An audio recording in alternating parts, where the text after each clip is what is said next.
Namaste and welcome back. My cameraman is making me laugh.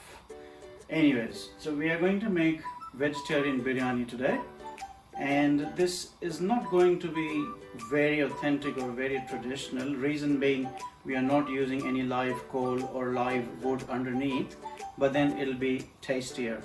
So let's begin. Alright, so to begin with, as always, we will need oil. And for the biryani, I prefer using a little bit of mustard oil. When the mustard oil is in, we are going to add some butter. Remember, this is biryani. It has to have the good stuff. There is no health issues here. We can't talk about health. It's biryani needs, this is 1 tablespoon of ghee, and I'm going to add another tablespoon of ghee. So we have added mustard oil, butter and ghee to the pan.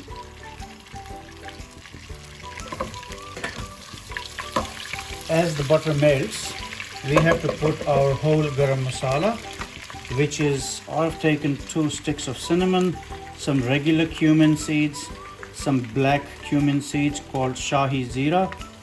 This is cloves, of course, some bay leaves from the home garden, 2 of the green cardamom. Need to stir it a while. As soon as the jeera cracks, I haven't added too many garam masala because no one in my family likes too much of garam masala. This, I reckon, will be enough. Now after the jeera and other masalas have crackled, we will be adding, this is 2 large onions, thinly sliced.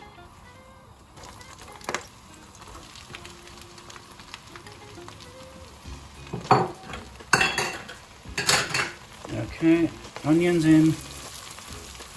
Now we need to cook these onions until they are nice, little bit more than golden brown. And I'm going to add a little bit of salt to it so that it melts faster. This is 1.5 teaspoon of onions, sorry, the salt.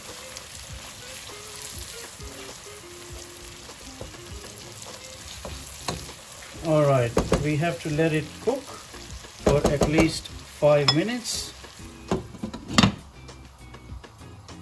Alright, now while the onions are cooking, I have put the rice on, and I have used 2 cups of rice. And usually when we are cooking rice, we use 2 cups of rice, we use 4 cups of water. But this we are not going to cook 100%. This is literally boiling the rice until they are 80% done. So it has more water, let's say around 12 cups of water. Once the rice is 80% done, we are going to strain it before layering the biryani. So I'm going to add 1 teaspoon of salt to this, and so that the rice doesn't stick together, a little bit of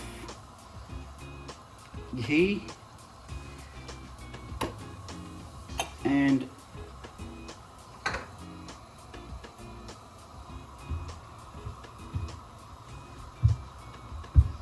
we need stirrer, I'm sorry. Alright, so we need to stir it.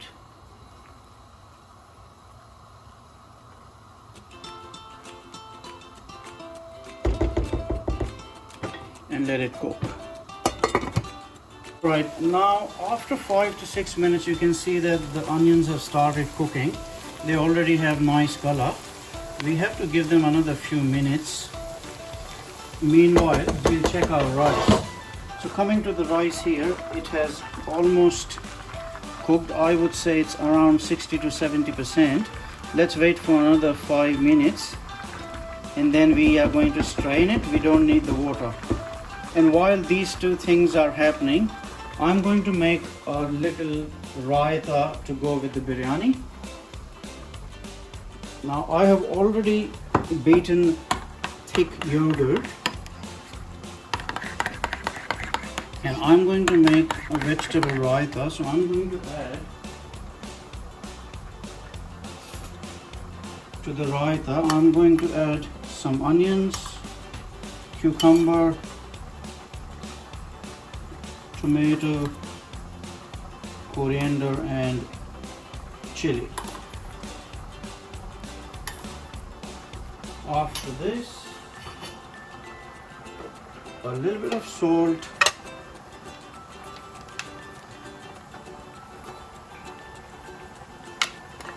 and something special which I have learned from my wife when she makes Nepalese raita. So I'm going to make this raita Indo-Nepalese basically. Now I have taken some ghee in a very little tiny funny looking pan. Don't forget the onions. Now when this ghee is melted, I have in a little bowl some fenugreek seeds, fennel seeds, cumin seeds and rye or the mustard seeds. As and when the ghee is hot, we put these seeds and let them crackle.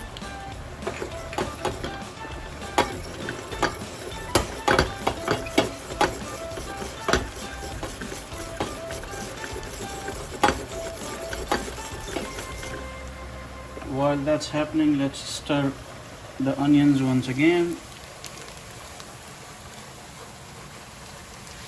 Alright, my seeds are getting dark now, so this is the time when we turn the gas off, put a little bit of red chili powder and a pinch of turmeric, and then this tempering goes on the raita.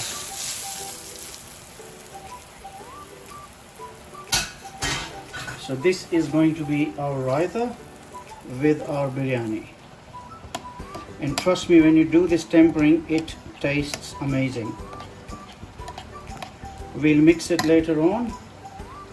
The rice is almost 80% done, so I'm going to turn the rice off and strain it. While we strain this, let's go back to the main curry for the biryani.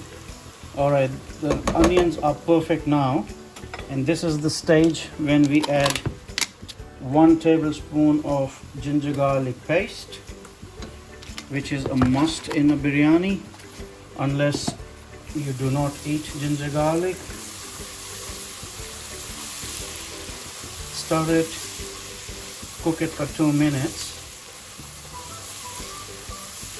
and then some people add the curry powder after adding the tomatoes, but I like doing it before adding the tomatoes because then the masala cooks faster. So I have 1 heap full of masala. This is 1 teaspoon, I'm sorry. This is the second heap full of teaspoon, and then this is 1 teaspoon. Actually, let's add half more. Alright, after this we stir it again and let's cook the masala for a few seconds. Now we can't cook this for very long because it will burn if we do not add tomatoes quickly. So 5-10 seconds, and then we add our tomatoes. This is around 2 medium-sized tomatoes.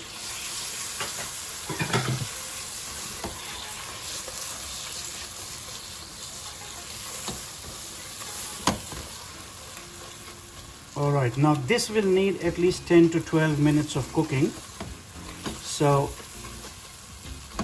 I'll give a little break to my cameraman while this thing cooks, and we'll come back to you soon. Alright, now as you can see, the oil and the ghee has started oozing out, and this is after cooking it for around 10-12 minutes. I'm going to add some thickened cream to it, and this is let's say around half a cup of thickened cream.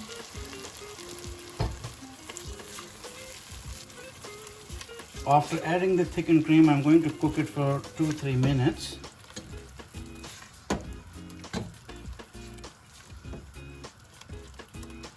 And I'm going to add some chilies. Now this is up to you how much chili you eat. These are the big ones, the big chilies, which are not really very hot most of the times. So I have put 2 chilies in it. And then I have some little green chilies, which are really the hot ones. So if you want the flavor to come out and the heat to come out, just beat them a bit. And that's it. All right.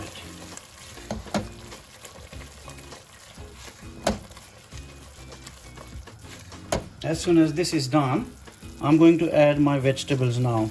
So these are called edamame beans in Australia. I really haven't seen them in India often, so I'll call them edamame beans.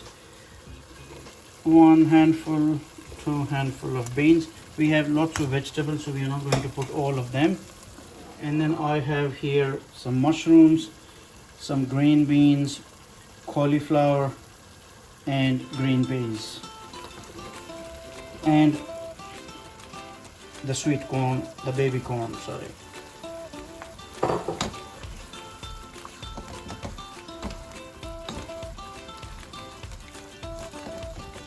Alright, now I really do not like mashed up vegetables, so I'm not going to cook them a lot because a little bit of cooking will be done with the rice as well. So we are going to mix them well first. Let's add the paneer as well one time. 1 handful, 2 handful, and my cameraman says save some for me, so I've saved this much for him. Alright, mix it well.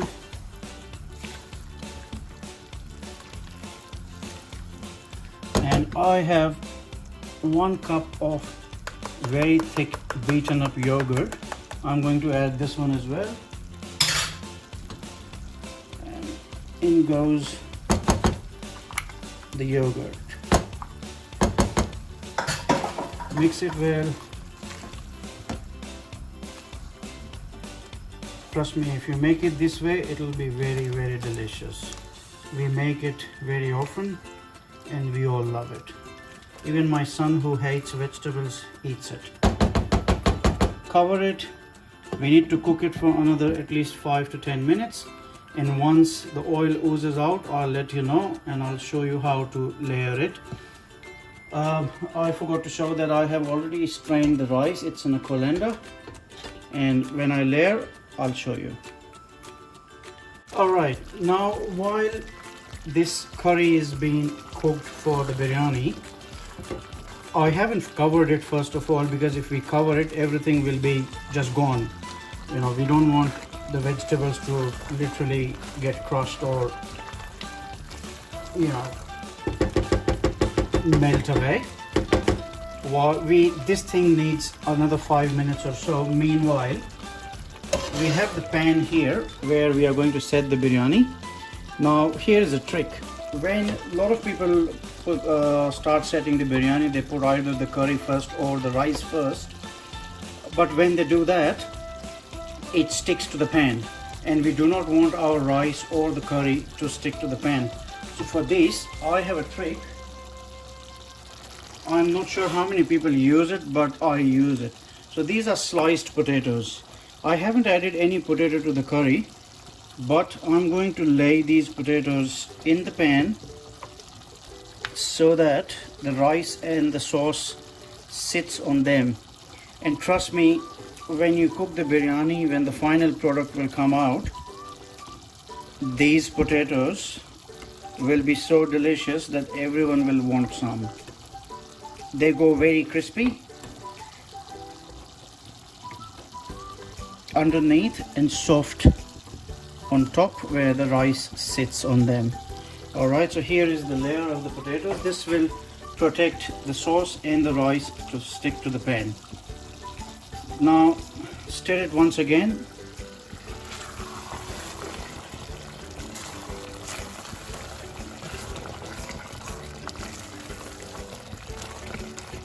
Alright, the ghee and the oil is oozing out, which means the sauce is done. We'll still cook it for 2 more minutes, and meanwhile, this is the dough that we have made from any flour. It's better to make it with wholemeal flour because then it's not very stretchy. When I say that, I mean when you will stretch this one, it won't come back, like it won't be very flexible, like springy. If you use plain flour, it'll be very springy and you will have more work to do. This one stretches and doesn't come back that much. All right, so as you can see, this is beautifully cooked. Oil, butter, and the mustard oil is on top. Mix it again, turn the gas off. Now comes the setting up of the biryani. I'll let it stay like without setting for around 5 minutes so that it's a little bit cold. Then it'll be easy to handle, and then I'll show you how to set the biryani.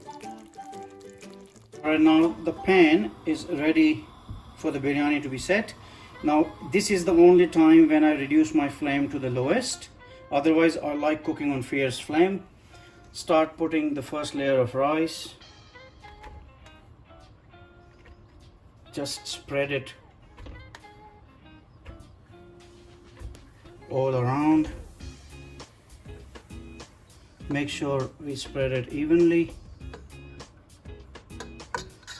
After 1 layer of rice, we are going to add our sauce.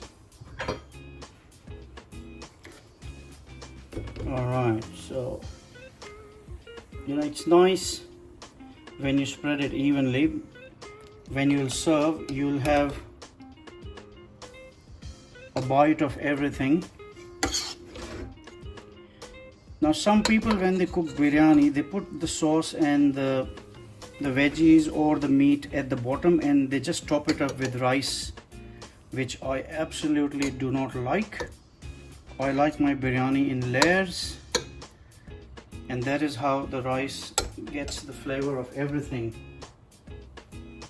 Now this is a mixture of mint and coriander. So in every layer we are going to put some mint and coriander. And then I have some fried onions. You can make them at home, or I would suggest buy them from the market. It's so easy. They taste the same no matter what you do, buy or make. So fried onions. After the fried onions, we do 1 more layer of rice.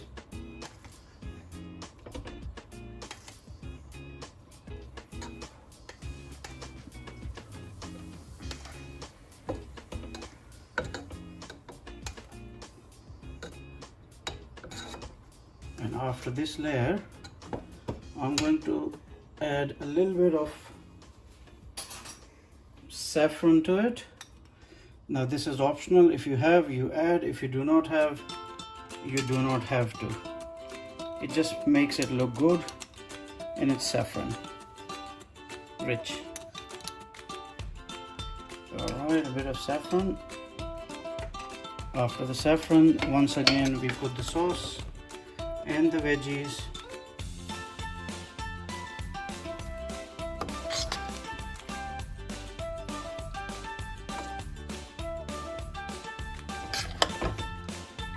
But I'm not sure how you are going to make it, but mine has come out very nice and I am drooling.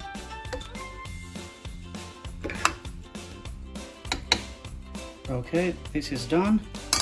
And then 1 more layer of rice once again. This is going to be our second last layer.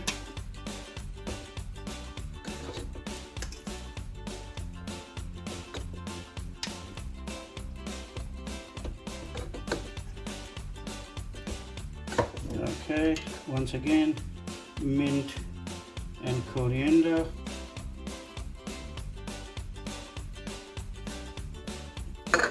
Once again,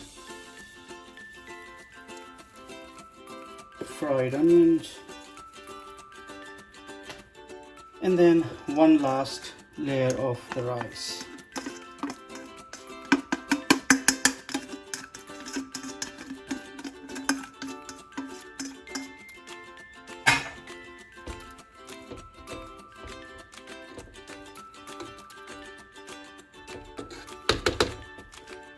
That is done.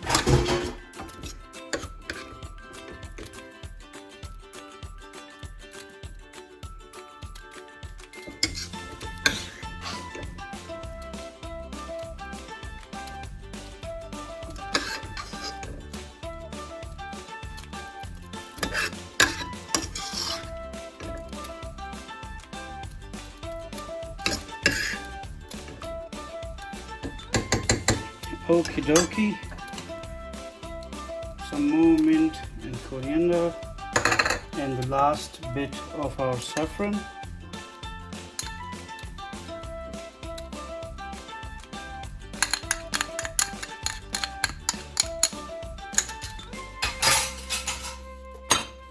At the end, sprinkle some ghee.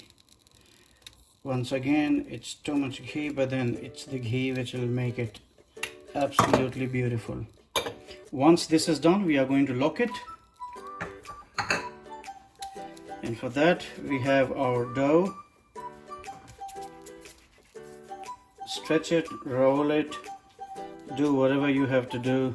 You just have to make it long enough to cover the edges of this pan.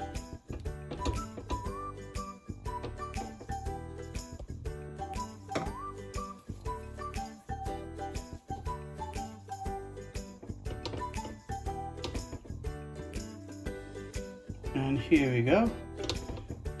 Time to give it a little bit of dum. Put the lid on and seal it. Now traditionally, when they make biryani in big pots, they have a flat lid where they put some burning coal or wood, and apparently it gives the biryani more flavor. Now this is on the lowest of the heat. We are going to give it around 5 to 10 minutes and then it'll be ready to serve.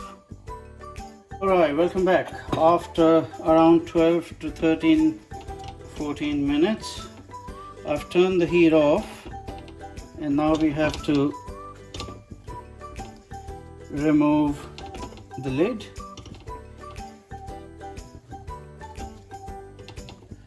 This should be enough. I can smell it. It's beautiful. Time to plate. Let's dig in. Take some from the middle. You can see the saffron.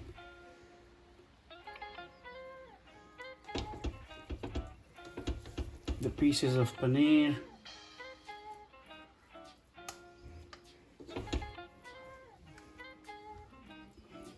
And time to plate.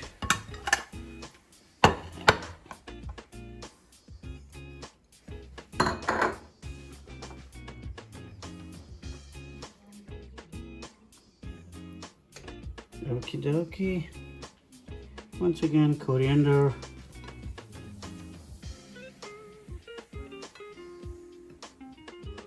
A bit of salad. And some beautiful Indo-Nepalese style raita. And here we go, the moment has come. Time to dig in. Hope you like the video.